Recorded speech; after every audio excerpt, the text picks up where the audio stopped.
Booktok started as a simple, cozy comfort corner on TikTok where readers could find solace during the pandemic. In 2020, everyone was stuck at home because of COVID. At that time, TikTok suddenly gained massive popularity. Many people chose to become content creators as the job market was down. Naturally, the readers also took this opportunity to create a special place for book lovers where they could share their reviews, recommendations, and connect with many other passionate readers. It became an escape for readers during difficult times.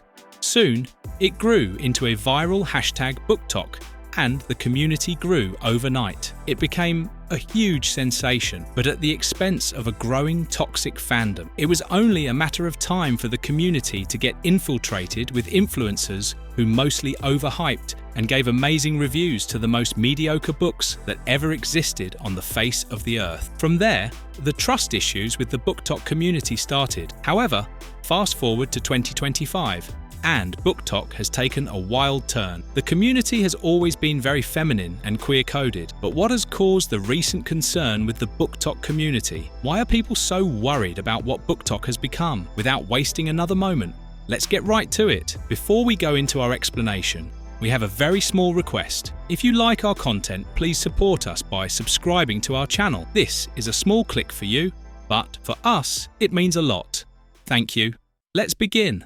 Inside the dark reality of the Sinners and Stardust controversy. Lately, something that has caused an uproar among the public towards the Booktok community is the extravagant parties held by certain self-proclaimed book lovers, or should we call them smut lovers. The name of the event is Sinners and Stardust, which is basically a spicy or dark romance event. But after the gala ended, there were multiple controversies surrounding it. The owner of Sinners and Stardust is Jennifer McMillan, who mentions being a smut lover in her Instagram bio. She is not alone though. They are a group that also involves Red, Bethany and Joy, who like to call themselves the Dark Collective. This group started back in August 2024, and this year they conducted a multi-day event from the 15th to the 17th of August, where they invited various dark fantasy authors, organised fan signing events, and even had a special dark fantasy ball. All of this might seem fine and unproblematic on the surface, but things were totally gonna get nasty. So be prepared. The event was full of dark romance fans, authors, narrators, cosplayers, strippers, etc. The authors list included A.M. McCoy, Abby Millsaps, Aidan Peace, Alina May, Amber Palmer, Alexa Michaels, and many others. Now, something all these authors have in common is their portrayal of morally grey men. They would typically involve toxic, possessive, obsessive partners with messed up power dynamics, extreme violence, gore, and sexual assault. Consent is close to non-existent in these books. A dark fantasy reader will say, "What else do you expect from a dark fantasy novel? If you don't like it, read something else." Partially, maybe it's true, especially for the CNC readers. However, the problem arises when people blur the line between fantasy and reality, when abuse, infidelity, violence get romanticized instead of being portrayed as harmful, when alpha male behavior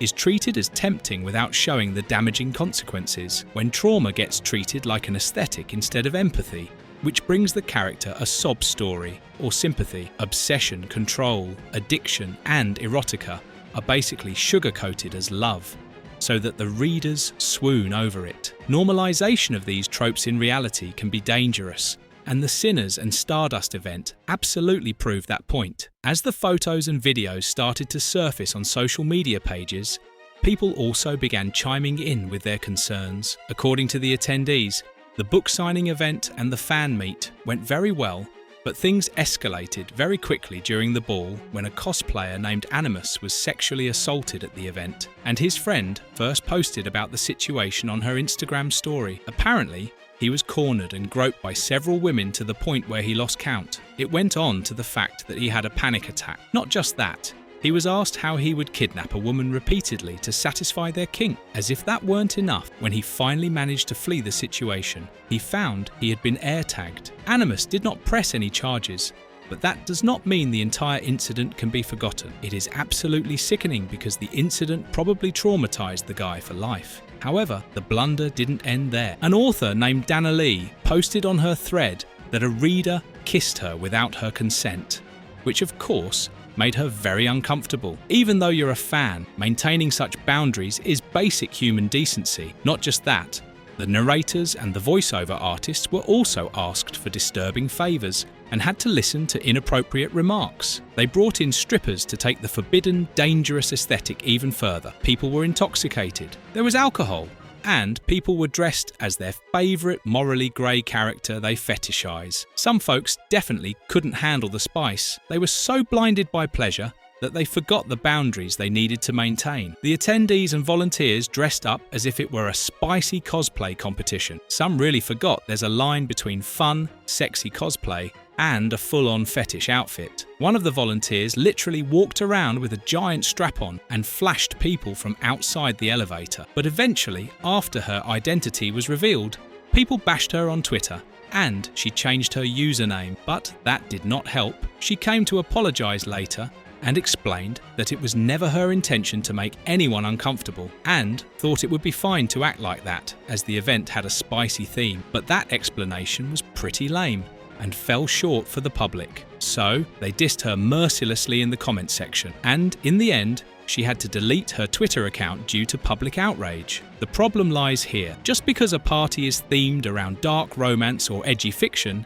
it doesn't mean it vanishes the actual reality or the social principles. The books might have steamy, morally grey guys with a handsome face and veiny hands, giving you the kidnap me but make it sexy vibe. But it's fiction. No one's stopping you from having your fun with your morally grey character in your dream world. But once you step into the real world, do not forget that asking for consent is the bare minimum. It lives safely within the pages of your book for a reason. You cannot expect people to entertain your twisted roleplay just because you delude yourself into thinking everyone else might also like it. That's not edgy anymore. That is pure creepy. Asking people for sexual favours openly in public is diabolical. When did harassing and making people around you uncomfortable become normal? People were acting out their kinks publicly.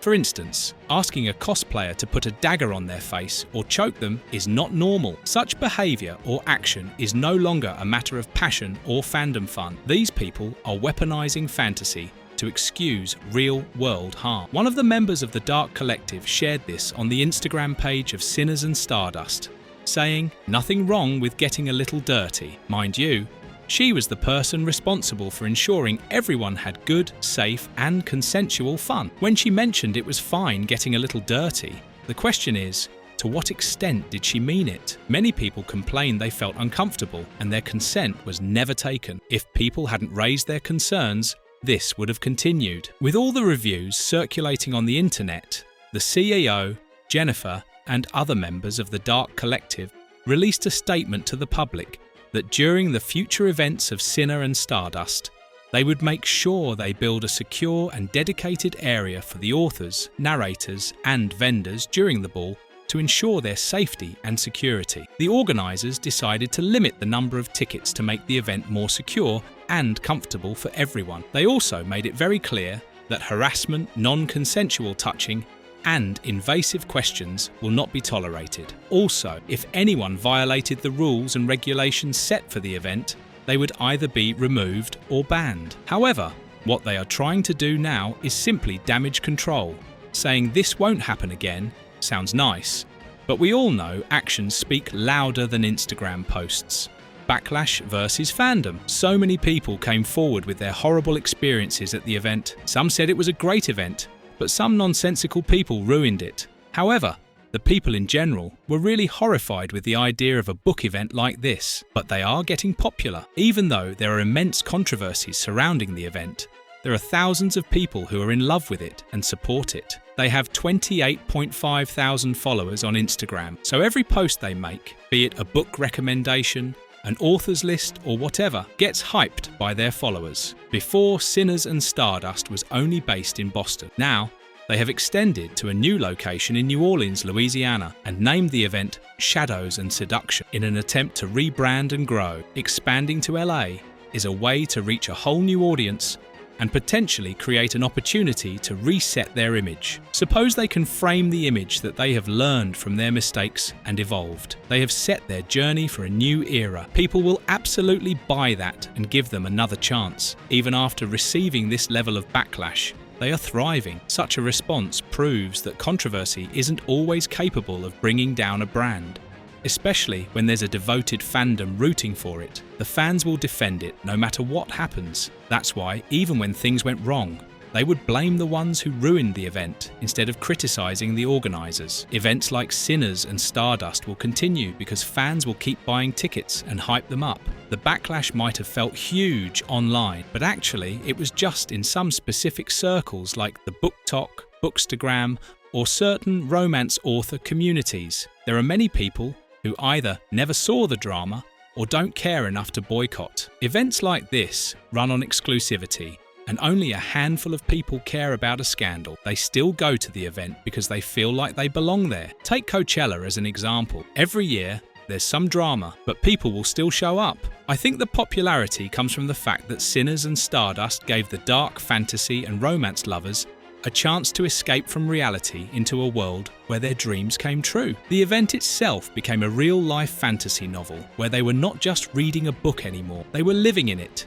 And that level of escapism was way too powerful. Dark fantasy novels often consist of taboo desires and dramatic storylines that cannot be openly talked about in real life, but an event like Sinners and Stardust unleashed the fantasies that were locked in their minds. They got to dress up as their favourite characters, flirt, act out scenes, and vibe with people who totally got them without feeling any shame or judgment. It was a dream come true moment for them. Their thoughts received the validation they desperately needed from the event. In moments like this, the fans think they are a part of something niche. The loyalty of the fandom gives the cult a creepy vibe, but not in a cute way. The Sinners and Stardust set the tone that there were no filters or rules for the event. Naturally, the attendees thought they could get away with their questionable behaviour and engage in non-consensual acts. They knew even if their fantasies were wild, dark, or considered taboo, they would be entertained at the event. These attendees felt a sense of belonging, so they were ready to overlook the scandal that took place at the event. For them,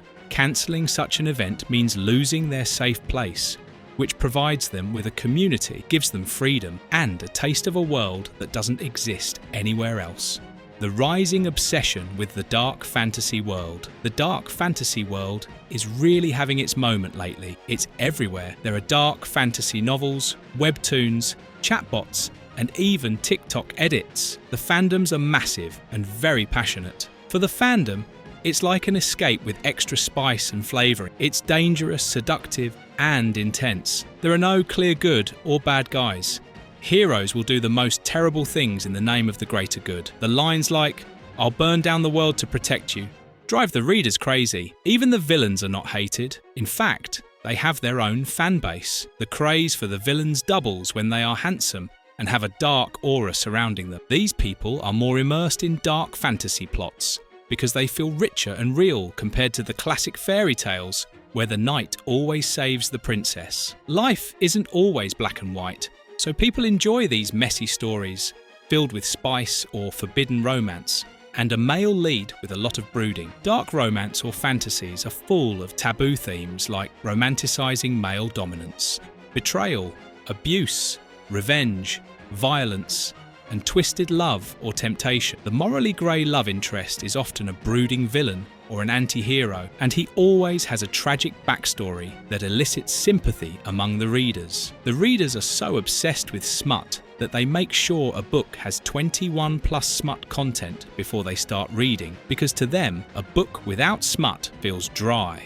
and vanilla. Moreover, platforms like TikTok and Instagram amplify the craze. Fan accounts would make sultry edits with a catchy song playing in the background, and people would go nuts over it. A 15-second edit of a dark, brooding character with tattoos and a bad boy energy drives them crazy, and just that edit is enough to convince the fans to read a 500-page novel. Suddenly, thousands of people want to read a book series or a webtoon they have never heard of before. Communities also form so quickly online. The fandom creates its own circle, hype each other up, and romanticize the storylines and characters. The protagonists might be a mafia that kills people for not paying back their money and is a criminal, but the fans will just call him a hot mafia who has been misunderstood all his life. If you think about it, this is also a major cultural shift. In the past, romance novels were full of yearning and longing, and the romance was explored in a much subtler way. The depiction of love back then was considered to be sentimental. However, times have changed. People, especially young adults, are more open and transparent about exploring intimacy, desires, vengeance, and complex relationship dynamics. They love to see the authentic depiction of desire. Moreover, the dark fantasy novels are more raw, direct, and explicit in a way that fits readers' tastes. They crave the complexity in relationships that are messy, passionate, and even toxic. The emotions hit them hard, and these stories allow readers to flirt with darkness. They live through the characters who are brilliant, brutal, and morally grey. They enjoy the thrill of admiring them without facing any consequences. But of course, obsession isn't free. People get trapped in real life because such tropes only work out in fiction. Even if it's fiction, it gets problematic when possessiveness gets disguised as devotion, when non-consent is blurred into spice. Walking red flag type behaviour gets turned into romantic gestures. Sensitive topics like sexual assault and infidelity are exploited just for the plot. While dark fantasy or romance isn't inherently bad, the obsession with it can have real downsides. It is more concerning when underage teens are involved. As dark romance or fantasy is a trend these days, even the teens are reading it.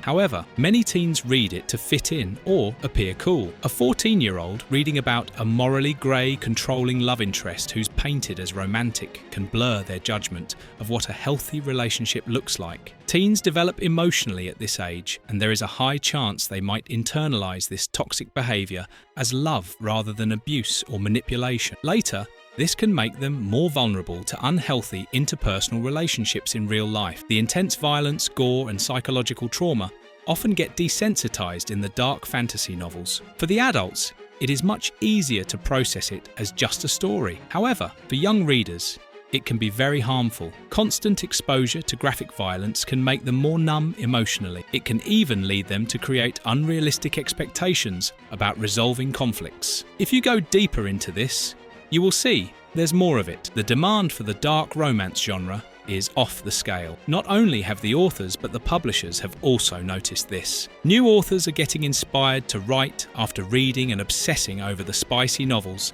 and the publishers are absolutely exploiting the moment. Same storyline, predictable plots with loads of smut are packed into the books and sold to the public with a gorgeous cover to sugarcoat the most mid-arse writing. Then you have the Booktok or Bookstagram influencers to overhype it and manipulate the fans to obsess over it. Capitalism looks exactly like this. Sounds a bit political, but it's true. At this point, Booktok or Bookstagram is no longer a place for book recommendations. It's a bigger world now, with thriving authors, publishers, influencers, trends, and dedicated fandoms. The incidents that took place at the Sinners and Stardust event were an example of how too much obsession and hyperfixation can ruin things that are not usually problematic if kept under control. Having said that, what are your thoughts about the dark side of the Booktok community? Let us know about your thoughts in the comments below. And if you liked our content, don't forget to leave a like and subscribe to us if you haven't already.